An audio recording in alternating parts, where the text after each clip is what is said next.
Ladies and gentlemen, my name is Stephen Bulldrek, and welcome to part 2 of my winter 2015/2016 anime review.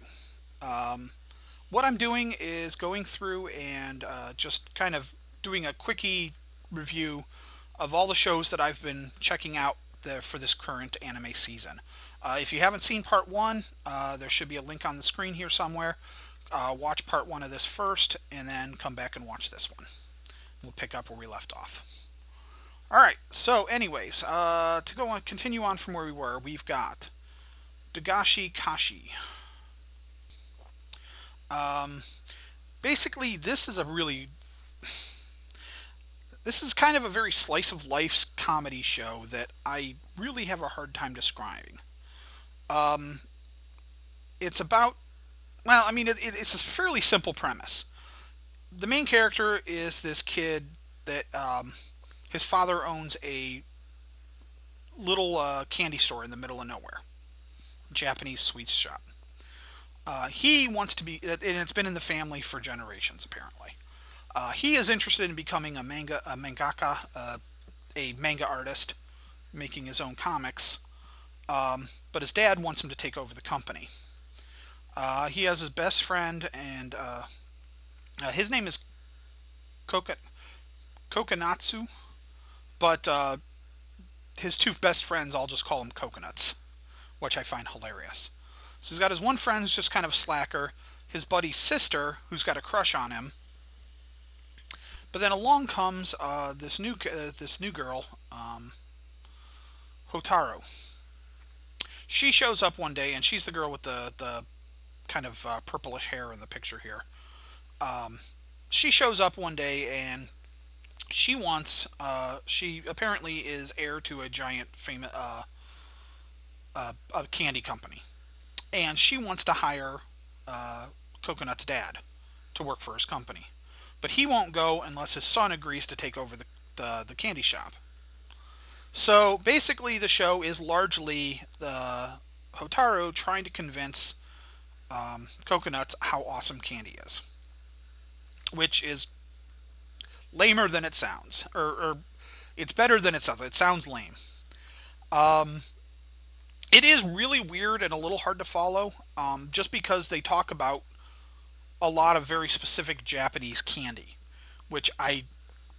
Japanese candy's really weird. If you've ever done any research into it, outside of just the fact that they have like 30,000 flavors of Kit Kats, they just have some just odd candy that I don't even know how to describe most of it. But she is a complete loon for candy. She loves it. So she basically will talk to him about how awesome a candy is, and sometimes she'll go into the history of it, usually with some sort of weird fantasy sequence going on, often parodying other anime in the process. It's fairly funny. I don't know if it can keep it up long term. It's one of those shows that's definitely the potential to get dropped on my end, just because I don't know if it'll be, like I said, I don't know how funny or how interesting it'll be long term. I also don't know what kind of romance sides of things is going to go on. It is what it is. It's not bad. It's interesting. It has potential, but it also has the potential to be terrible. So, it is currently airing on Funimation. So if you're interested, check that out. Alright, Divine Gate. Divine Gate is, to a certain extent, what I call, it almost falls into the magical school battle show.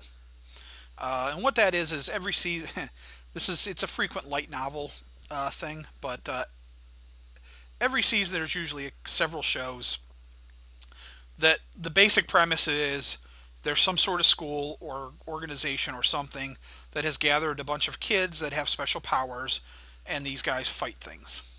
Sometimes it's tournament battles, and where they're fighting other schools. Sometimes they have to fight other creatures or just other enemies. Phantom World, that I described in my first part one of this series, this vlog, falls into the same category of type of show. So in this case, these kids have some sort of powers. Each of the kids so far has got a elemental power. So each of the kids has some sort of power related to an element, and the show's been a little weird because it's another one of those animes that's not real forthcoming with all the details. The main character, who is our water character, he has some sort of really dark background where he supposedly murdered his parents, but you see in a flashback that he didn't do it, his brother did, and his brother disappeared. The fire dude is basically, his dad was obsessed with finding this divine gate, which is some sort of gate that connects another world or something like that. It's a little unclear. But his dad died trying to do that, so now he's trying to follow up. And you get the impression that each of the characters has some sort of kind of a dark past to him. It's not a bad show, but it's not great. It's probably on my chopping block. It's not one of the better examples of the genre. Who knows? It could pick up in the next episode or two, and if it does, I might go, ooh, this is a lot of fun. But for the moment, it's been kind of especially since all the characters are just kind of angry and broody and not that much fun to watch. Let's see.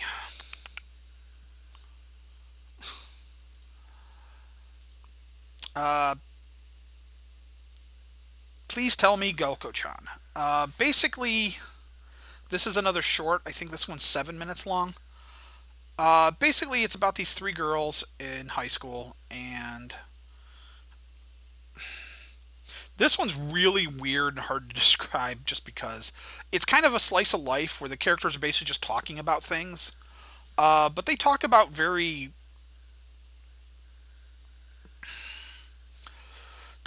things that are a little uncomfortable sometimes, because they talk about the type of things that kids talk about, that high school kids would talk about. So, they're discussing rumors about, what type of... I don't even know. I can't describe it. It's from a point... Let's just put it this way. It's from the point of view of a bunch of girls, and it makes me really uncomfortable to even talk about or watch. It's got its funny moments, but I don't think... I've watched the first 2 episodes. I don't think I'm going to watch anymore, just because it's not really up my alley, and watching girls talk about their periods or other things is not not something I'm particularly comfortable with. But if it's something that you're comfortable with, it is actually pretty funny. Let's see. Oh, God. This one is... let me go get the... Pandora in the Crimson Shell Ghost Urn. This one is actually done by the dude who did Ghost in the Shell. And it's basically kind of along the same... I saw somebody describe it as it's along the same lines as Ghost in the Shell, kind of that same cyberpunky future with androids and stuff like that, and robots. But it's basically Ghost in the Shell... but it's the author letting his freak flag fly. Basically, all of his weird little fetishes are on full display. The main girl is basically she's a full cyborg conversion. She had some sort of disease or something that was going to kill her, and she managed to get a cybernetically enhanced body. And it's apparently fairly unique. And that's Nene. Clarion is another girl who is also a cyborg. She's not quite as fully aware as Nene is. She's also kind of a cat girl, and Nene is absolutely in love with her. Nene can... the inventor of Clarion, um, Delilah, can basically, she's kind of, you get the impression the first couple episodes that she might be like kind of an evil mad scientist, but they haven't really gone into it too much. Um, but like for example, she's got a bunch of minions, and each of the minions is wearing some sort of cosplay fetish costume. Like one of them's in a little bunny suit, one of them's in like a maid outfit, one of them's in a uh, high school swimsuit, etc., etc. Um, Nene can basically she can basically upgrade herself to get like all kinds of combat powers and stuff like that. But to do so, she's got to interface with Clarion, and it's really dirty looking. I'll just put it that way. Um, it's a weird show. It's not that good. I watched the first couple episodes. I'm probably going to give it one more episode and then drop it. I tend to try to go 3 episodes just because I find that with anime, you can't judge it until at least the 3rd episode. Because anime will sometimes spin on a dime as to exactly what's going on. So, we'll check that one out. But, yeah, this one's a weird one. A little fan servicey, a little fetishy, and just kind of bizarre. Oh, Jesus. Secco Boys. This is one I watched the first episode of, and I'm done. It's a short. I think this one is another one of those like 7 or 8 minute ones. And basically, it's about a girl who decided to become. She originally wanted to be an artist, but when she was in art school, all her teachers, the only thing they ever wanted to mess around with was sculptures. She hates sculptures. She wanted to do regular art. So, kind of to rebel against that, she basically joined a production company to become a manager for an idol group. But the idol group she gets assigned is the Secco Boys, which is basically exactly what you see on your screen there. They're busts of it's Saint George, Mars, the god of war, Hermes, and Medicae. And somehow or other they're an idol group. I don't get it. It just baffled me. So I watched one episode and went, okay, I don't get it. I don't know. This is not me. It was funny enough for what it was, but it was just such a bizarre concept. I just can't wrap my head around it. Machi Late Show I did not watch. Rakanzen, this is a weird one. This is a weird show in that it's really unusual because it is the only show that isn't a kids show. Because a lot of kids shows they don't bother bringing over because there's such a small audience for them, or because they would just be such a younger kids don't tend to watch Crunchyroll or Funimation or whatever. It tends to be teens and older. So they don't bother usually importing too many of the kids shows. But this is a weird one because this is the only show for adults that's a regular show, and it actually looks kind of interesting from the write-up here. But I couldn't tell you what it's actually about. But for whatever reason, nobody's streaming it. Not Funny, not Crunchy, not Hulu, not Anime Network, nobody. And in fact, as of yet, I haven't even been able to find any fan subs of the first couple episodes. So I have absolutely no idea what's up with this. It's a really weird one. Gate. This is the 2nd season of Gate. Gate is fantastic. Gate's one of my favorite shows of the season. Gate is basically about one day in the middle of Japan, a giant gateway opened up, and basically all these Romanesque soldiers and ogres and wyverns and all these other weird things came pouring out of this gate trying to invade. They slaughtered a whole bunch of people before the Japanese Self-Defense Force, the JSDF, rallied and kicked their asses, and then promptly went through the gate and held it. And basically, the show is about Itaki, who is this otaku character. He's a soldier. He's in his 30s. He's pretty straightforward.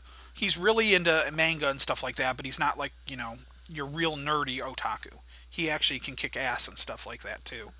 But he's interested in this sort of stuff, and he ends up leading a group on the other side of the gate that travels around and interacts with the local villages and stuff like that. And basically, it's about Japan occupying a part of this territory on this side of this gate and trying to make peace with the locals. He rescues a group of characters early on who end up kind of becoming his buddies and hanging around with him. He's got this one female soldier that's directly under him that she just kicks ass. She's awesome. There's 3 natives that they've got. There's an elf girl, a little blue-haired magician girl, and then there's Rory.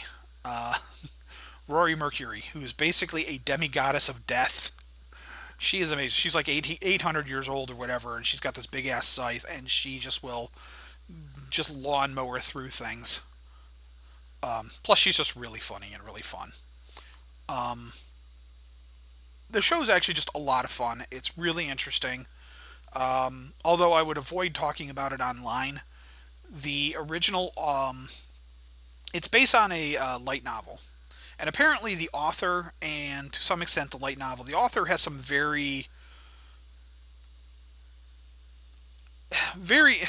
basically very rah-rah, military's awesome type of personality.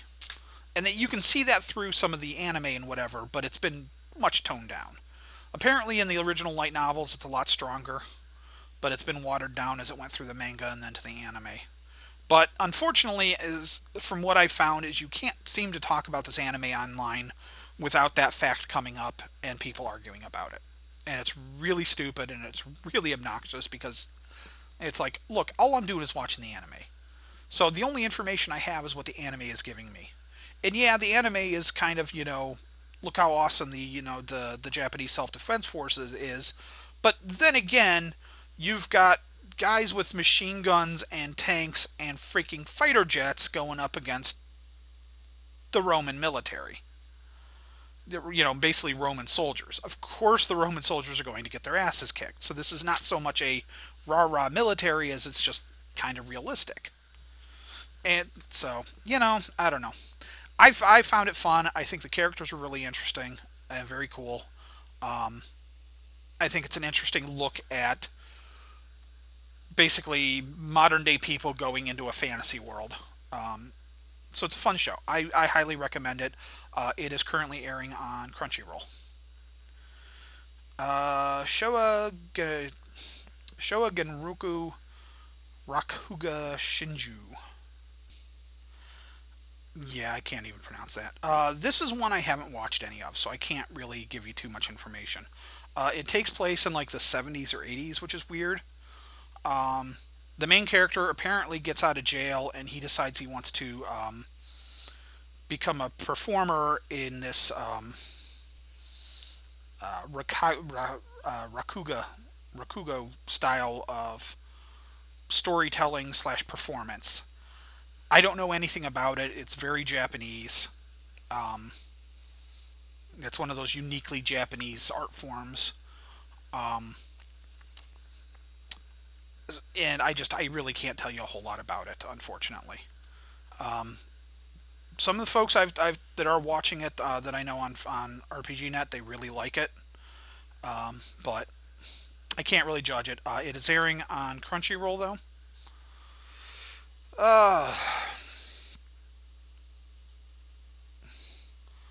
Babuki Boranki, also known as BBK/BRNK. This is airing on Crunchyroll. This is a weird one. story starts with the main character and his sister basically living with their parents on this floating island, and there's all these uh, babuki, or no, not babuki, baranki. I can't keep the names. Bronchi, that's what they are. Titans. Basically, they're these giant robotic-looking Titan things that are wandering around this floating island above Earth. And his mom is responsible for keeping them in check. But she's getting tired and she's getting older. Something happens and the kids wake up one of them, and they end up a bunch of the Titans wake up and go crazy because they've been sleeping most of the time. Mom's job was, whenever one of them woke up, was basically to knock it back out. But they wake up one called Ubu, and and all the other Titans kind of go crazy. They fall to Earth, and then the show skips ahead 10 years. Apparently, Japan and some of the rest of the world Japan got devastated by these Titans coming down, or something along those lines. It's really unclear as to what's going on because they haven't given you the full story yet, so I can't give you too much information. But a bunch of kids, they all have these weapons with these eyeballs on them called Babuki. And they're fighting off another group of characters, some of which have Babuki of their own. And the main character is trying to find Ubu, the Titan that they had originally woke up. The first episode was real stylish, but really disjointed and a little hard to follow. It was one of those ones that looked like, ooh, it could be really cool. Second episode was a little more It's still fairly stylish, but basically it turns out that all the Babuki that the 5 kids have are actually parts of Ubu. Basically, they're his arms and legs. And the main kid has his heart. So, effectively, they're Voltron, because they can basically activate to join the giant robot. The trick is, though, is each of them actually can control one of the limbs. So if they're not working together, they're real awkward and doesn't drive real well. So, and they end up fighting this other Titan, and they end up getting their ass kicked in the second episode. I don't know a whole lot about it. It's another one that's kind of on my maybe list. I'm going to give it 1 or 2 more episodes, and we'll see how it goes. But this one is streaming on Crunchyroll. Luck and Logic.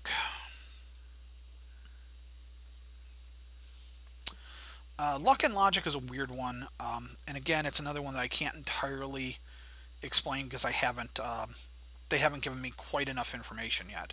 Apparently, it's based on a card game that's coming out.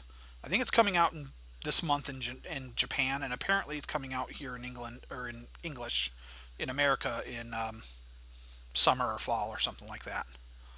But it's based on a card game, so that tells you something right off the bat. The long and short of it is that apparently some of the a bunch of worlds got basically other worlds got connected to ours, and sometimes these demons or whatever come through and start threatening. There are some people that have a high logic or something like that. They don't really tell you a whole lot about exactly how it works. They call it a logic, though. The main character, he used to be a logicalist, is what they call it, something along those lines. And he used to fight these demons, but he has a logic card or something like that allowed him to interface and whatever. Basically, they'd partner up with a goddess or demigoddess or something like that from one of these other realms to power up and to be able to fight these demon things. He lost his logic card somehow or other, and so he wasn't able to fight anymore. So he'd been living peacefully, but then one day a demon shows up, and then this goddess, Athena, shows up, and she's got his logic card. So he's able to start fighting again. and he teams up with a group of girls that's already been fighting, and they fight demons. Um, that's as much as I know so far. It's been a really weird little show. It's very colorful. I don't mind it. The action's been pretty good. The characters are kind of fun. It doesn't make a whole lot of sense, but it's kind of one of those mindless fun type shows. So that's one I'll probably end up watching through. Funimation is currently airing it, if you're interested.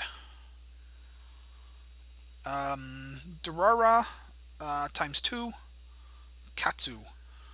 This is part of the... Well, there was Dora was a really good show that basically followed several characters with these weird intertwining stories. It was really fantastic, but very stylish. But there was a lot of characters, and it was a little hard to follow, because basically you were following a whole bunch of different characters as all of their stories kind of wove around each other. I really enjoyed the first season of it, though. Dora times 2 is the second season, which has been broken up into 3 parts. There's like 12 episodes per part. Ketsu is the third one, and I think the final one. I have not been watching Dora times 2, mainly because there's so much going on that I found that watching it week to week was kind of a pain in the ass. I tended to lose track of the threads sometimes, especially with watching a lot of other anime. So it's one of those ones I've been waiting for them to completely finish up, and then I'm going to go ahead and just marathon it over the course of a week or so. Really good series. Crunchyroll's been airing it. I strongly suggest checking that out if you're interested. Nurse Witch Kumagi-chan. I have not been watching this one. Basically, it's about a girl who gets turned into a magical girl. I think it might be kind of skewering the whole magical girl genre, but I'm not sure. But like I said, I haven't watched it at all. Najiro Days is it's a girl's show. It basically follows a bunch of cute boys doing things. Kind of a slice of life. I'm not the target demographic, and nothing about it looked all that interesting. It's also only a 13-minute episode show. I tend to dislike the shorter running shows, just because if I really like it, I want more, and I tend to find that the short shows don't give me enough. So I end up just feeling kind of frustrated. What is this one? Uyasan wa Shishunya, something like that. It's another short 3-minute one. Basically, it's about this girl. She looks like a little kid, but she's in high school or something like that. But she runs an apartment complex. And it's a little cute. Sorry, she's a middle schooler, not high schooler. It's a cute comedy, but it's only 3 minutes long. I didn't end up watching it. It didn't look like it would really appeal to me. Dimension W.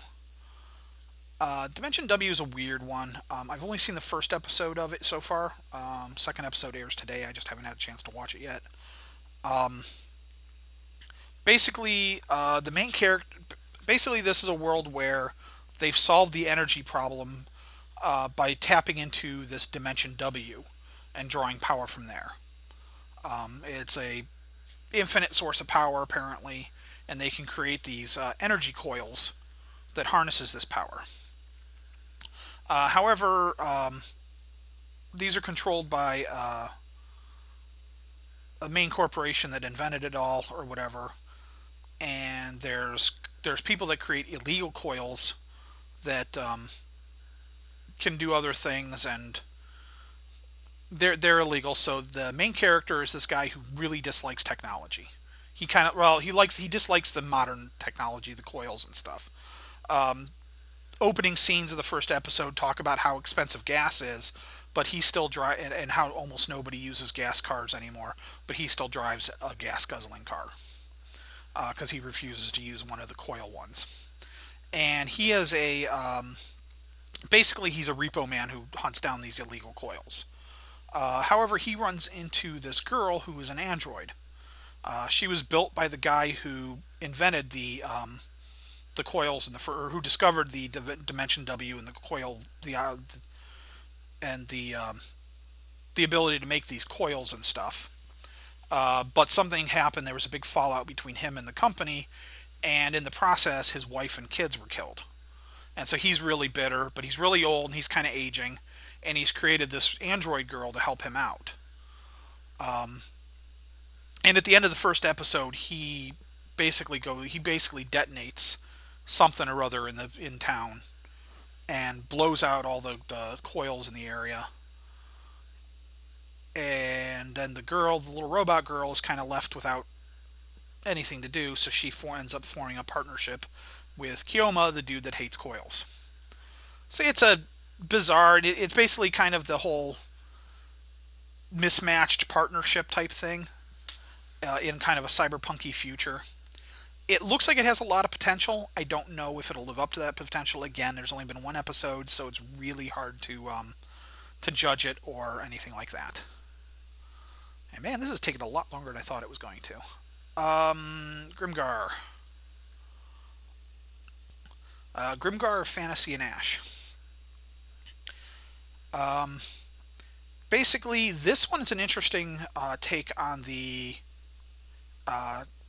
trapped in the fantasy world / game world genre. Because basically this main kid, Haruhira, and some other kids, basically they all wake up in this world.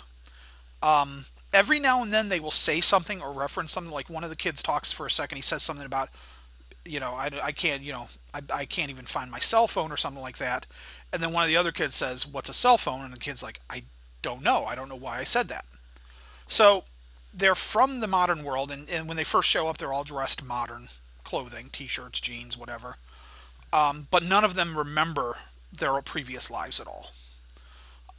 The world seems very much like a video game. They all have to choose a class to become and everything like that. And it ends up with this group of 7 kids. And basically, from there, the show starts playing out like you're watching a group of first-level D&D characters thrown out into a third-level adventure. They can't even kill a goblin. They're trying to figure out a way to get money so that they could live, buy food. It's basically a 0-level adventuring party right now. So it's kind of interesting from that perspective because it's not the usual power fantasy that Trapped in the Other World, Trapped in the Game genre tends to give us, where the main character is special and has all kinds of powers, and right out of the gate he's kicking ass and taking names. In this case, these guys are just completely out of their element. There's slight fan service-ish to it, so if that's something that bothers you, you might want to avoid that. Not a lot, but the one character, the main character, Haruhiro, becomes a rogue, a thief, and his teacher is basically wearing buckles and straps and not much else. There's also a scene that goes on just a little too long where one of the characters there's the wizard of the group. She's really shy, but she kind of has big boobs, and one of the other characters, who's kind of a jerk, keeps talking about her big boobs, knowing that it's bugging her, and he's kind of just picks on her about it and everything, and it goes on a little longer than it really needs to. Not terrible, not throwing naked chicks at you left and right and everything like that, but just kind of a heads up on that. I'm really enjoying it, though. I've only seen one episode. Second episode airs today. It airs on Funimation. So I'm interested to see how this goes. I think it'll be a lot of fun. Schwarzmarkin, I haven't watched, and I'm not going to watch. This one is based on the Muv-Luv dating sim / visual novel games. And it's a darker series. It's basically mech series, but it apparently is pretty dark. A lot of death, a lot of characters dying. Not really my thing. So I'm avoiding it. Yamishiba 3rd season, no idea. Didn't watch it. I don't think anybody's streaming it. Schwarzmarkin is airing on Crunchyroll. Apparently, it's pretty good if you're into that sort of thing, but it's not my style. Da-da-da-da.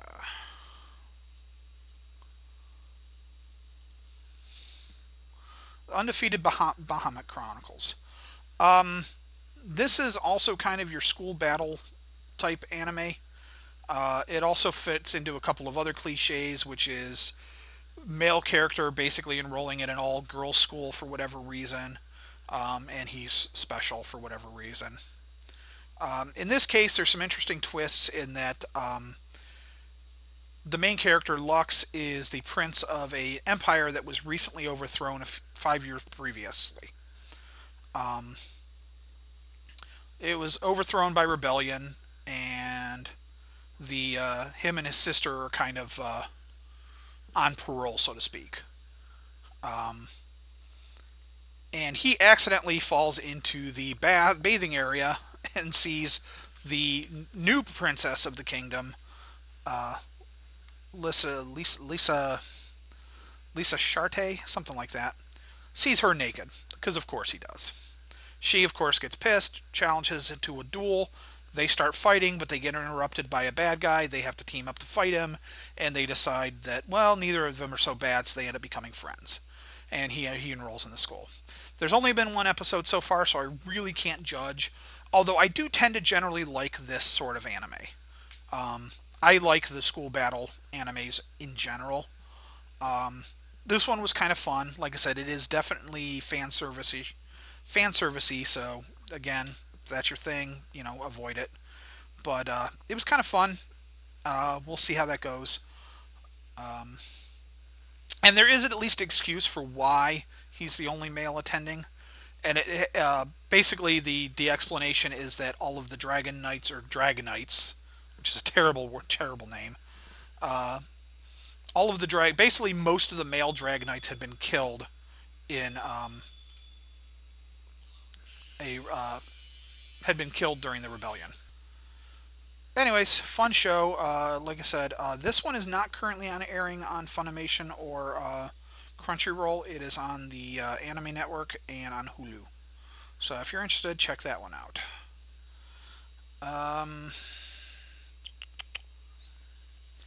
TQ Season 7, I'm not watching. It's kind of a kids show. Here we go. Snow White with the red hair. This one's a lot of fun. This is the second season. Funimation has it. Basically, it's about a girl who wants to become a herbalist / healer. She meets up with this prince, and they fall in love. And the first season, the first few episodes, a lot of people made the analogy that it was basically a Disney princess type show done in anime style, to a certain degree. The nice thing is that Shiroyuki, the main character with the red hair, she's not the helpless damsel in distress for the most part. She does need saving on occasion, but she can also kind of kick some butt when she needs to, and she's kind of fun. The prince is really nice. His buddy, and then he's got his bodyguards and friends, and it's a fun little show. Kind of romantic, kind of fun, interesting little show. I highly recommend it. It was a lot of fun. The first season was a lot of fun. Again, Funimation has it. Check it out. Like I said, TQ I'm not watching. I don't really know anything about it. It's one of those kids shows that's only a couple minutes long, but they've had 1 million seasons. Gata, I don't know. That's a weird one. It's basically about yeah, Japan has this whole thing about how blood types determine personalities and stuff like that. And apparently this is a show that kind of takes that and runs with it. But it's on its 4th season, and I've never really watched it.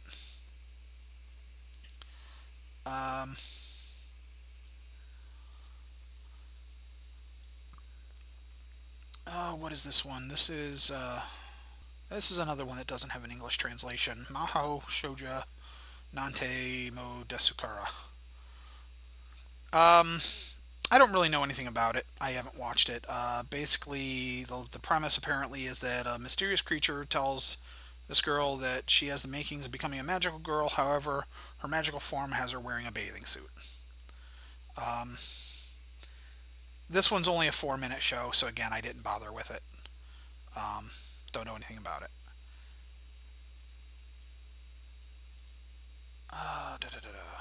For rhythm. This is Aokana for rhythm across the blue. Um, this is a show where basically main girl transfers to a new high school. She's always kind of dreamed of flying. She finds out that apparently on these islands where she's going to school, they have a thing where everybody's got these special shoes that allow you to fly. You have to step on these little pads and it launches you up and lets you fly.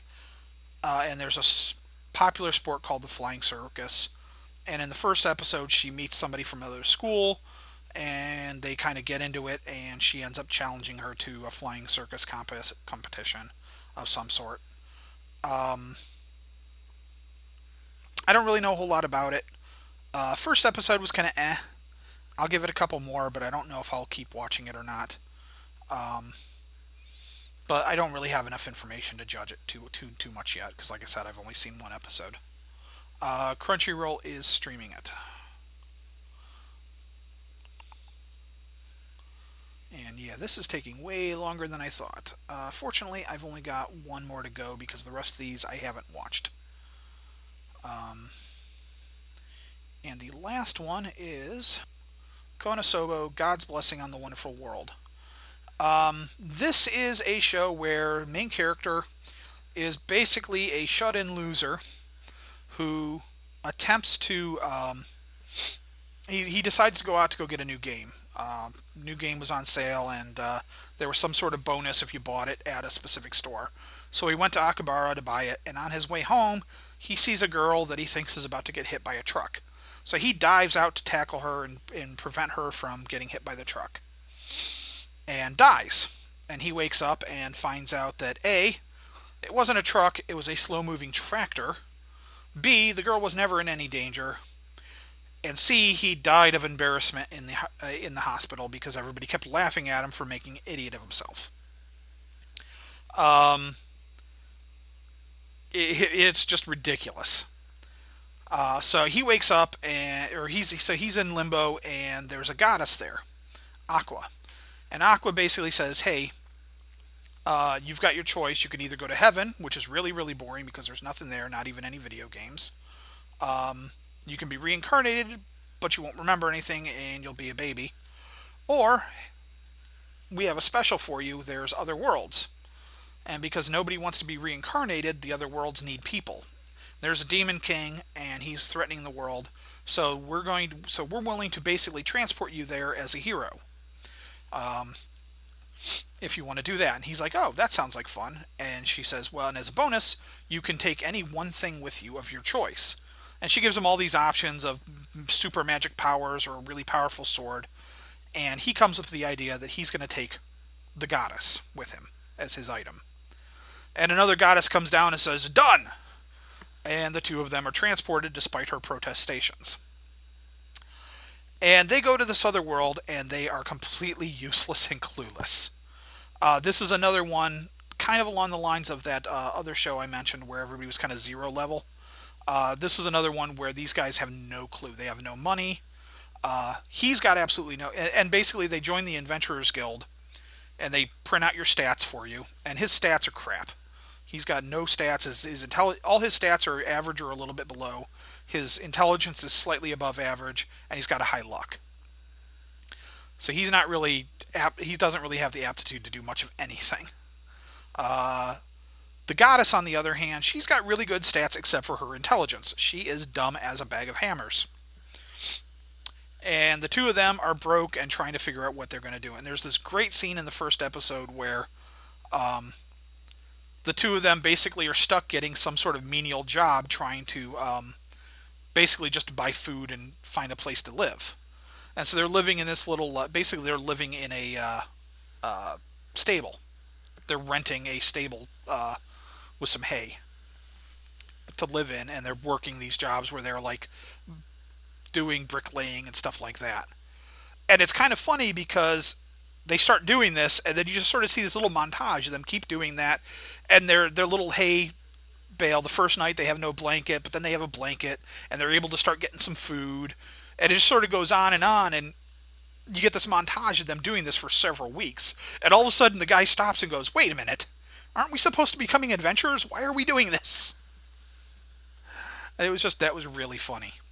So I've only seen one episode so far, but I think it has a lot of potential to be a lot of fun. So I'm really looking forward to that. And this one is airing on which one? This one's airing on Crunchyroll. All right. Well, wow. This my vlogs this week went way longer than I meant to. I apologize for that. Like I said, I kind of wanted to cover most of the anime for this season. So I did. I will try to do these each season. Maybe I'll make them a little quicker or shorter or something like that. I don't know. Maybe I'll cut it down to just the ones I'm interested in, rather than trying to review everything. But anyways, thank you for watching, and if you like the video, please click like, subscribe to my channel if you want, all that jazz.